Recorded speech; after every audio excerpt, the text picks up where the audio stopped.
안녕하십니까, 박사호입니다. 우크라이나 전황을 보면 이해가 안 되는 게 참 많습니다. 서로 속고 속이기 위해 역정보는 물론이고 가짜뉴스도 많이 생산하고 있습니다.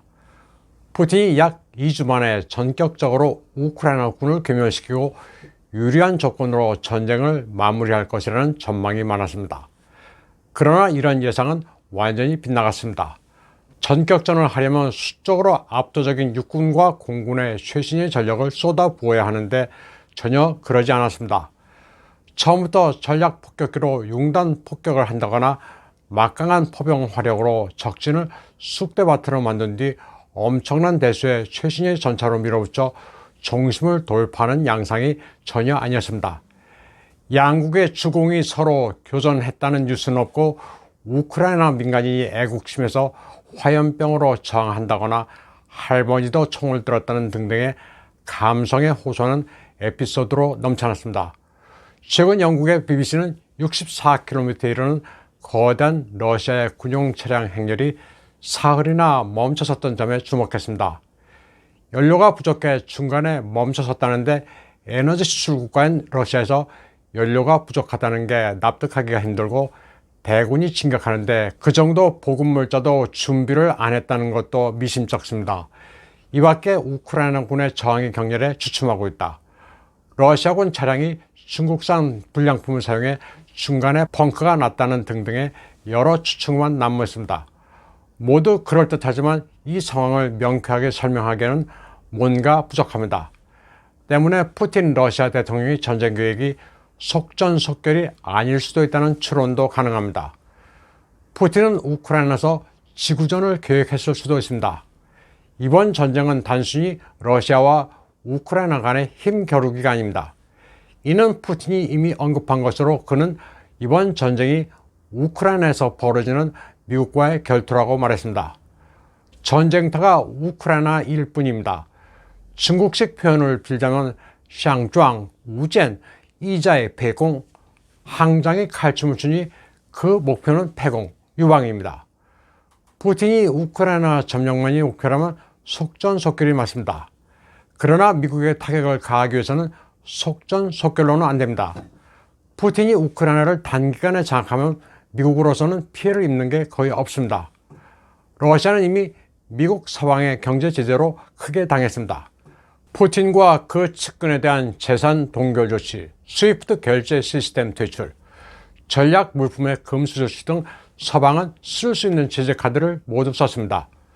특히 푸틴은 전범으로 현상 수배를 당하는 등 모든 수모를 당했습니다. 바이든은 러시아가 우크라이나를 침공한 데 대해서 대가를 치르게 하겠다고 말했습니다. 이에 대해 푸틴이 직접 대응하지는 않았지만 미국도 대가를 치르게 하겠다고 마음속으로나마 생각했을 겁니다. 러시아와 우크라이나 간의 협상 분위기도 1, 2차가 분위기가 다릅니다. 2월 28일 1차로 정전 협상을 할 때는 양측이 모두 긴장한 상태였습니다. 3월 3일 2차 협상 때는 긴장이 다소 누그러져 서로 악수도 하고 좀 편안한 분위기였습니다. 물론 적대 행위 중지나 철군 같은 내용은 합의되지 않았지만 난민들이 빠져나갈 인도적 회랑을 만든다는 점에서는 의견의 일치를 봤습니다. 러시아군이 우크라이나 정부군을 섬멸하겠다고 전력을 다한 전투는 아직 보이지 않고 있습니다. 푸틴은 우크라이나의 네오나치 세력을 강하게 규탄하긴 했지만 전쟁이 아닌 특수군사작전이라는 용어를 사용함으로써 우크라이나 정규군이나 민간인을 적으로 규정하지는 않았습니다. 물론 이 며칠 동안 러시아는 우크라이나 몇몇 도시에 무차별 폭격을 가하게 됐지만 전쟁이라는 것은 늘 변칙적입니다. 우크라이나 전쟁이 장기화되면 미국과 유럽 국가들이 받을 충격은 여러 가지입니다. 우선 난민이 대량으로 발생합니다. 현재까지 유럽 각국으로 빠져나간 우크라이나 난민은 100만을 돌파했습니다. 이 수치는 전쟁 발발 7일 만에 불어난 겁니다. 전쟁이 장기화되면 이들은 귀국할 수 없습니다. 그러면 난민 총수가 1000만이 넘을지 그 이상이 될지 가늠할 수 없습니다. 당장 불어난 난민들은 대서양 건너의 미국으로서는 별 영향이 없지만 인접 유럽국으로서는 큰 부담입니다. 또 우크라이나에 고립된 난민들에게도 인도주의적 원조를 해야 하는데 그 경비가 만만치 않습니다. 이대로 계속 가면 유럽도 재정 부담으로 견디기가 힘듭니다. 난민 문제 때문에 유럽이 러시아에 이제 전쟁을 멈춰달라고 타협을 시도할 수도 있습니다. 그렇게 되면 미국도 간접적으로 영향을 받습니다. 원유 가격과 식량 가격이 폭등하게 됩니다. 원유 가격은 이미 배럴당 $100를 훌쩍 넘었습니다. 2014년 이후 최고치인데 앞으로 배럴당 $150가 될 것이라는 예측은 진작에 나왔습니다. 미국은 인플레이션이 심각합니다. 40년 만에 최고 수준입니다. 원유 가격이 계속 오르면 인플레이션을 억제하기가 극히 힘듭니다. 연쇄 반응으로 경제가 크게 망가지고 있습니다. 미국의 바이든 정권은 2023년 가을에 중간 선거를 앞두고 있습니다. 미국의 유권자들은 대외 정책을 표심에 많이 반영하는 경향이 있습니다. 푸틴이 전쟁을 좀 더 길게 가져가면 바이든에게 이로울 게 없습니다. 바이든이 자신에게 제재를 하면 그 대가를 치르게 하겠다는 푸틴의 발언으로 보면 단기간에 전쟁을 끝낼 이유가 없습니다. 그리고 가장 중요한 것은 2차 대전과 냉전 이후 미국이 구축한 국제 질서의 근본적인 변화입니다. 미국이 전 세계에서 발휘해온 단극 체제 주도권이 흔들리게 됩니다. 러시아와 유럽 관계도 근본적인 변화가 불가피합니다. 러시아 외교부 부부장 알렉산드르 그루시코는 나토가 무력을 동원하지 않고 무기를 지원하는 방식으로 우크라이나에 개입하고 있다면서 나토와의 관계가 종전과는 다르게 될 것이라고 말했습니다.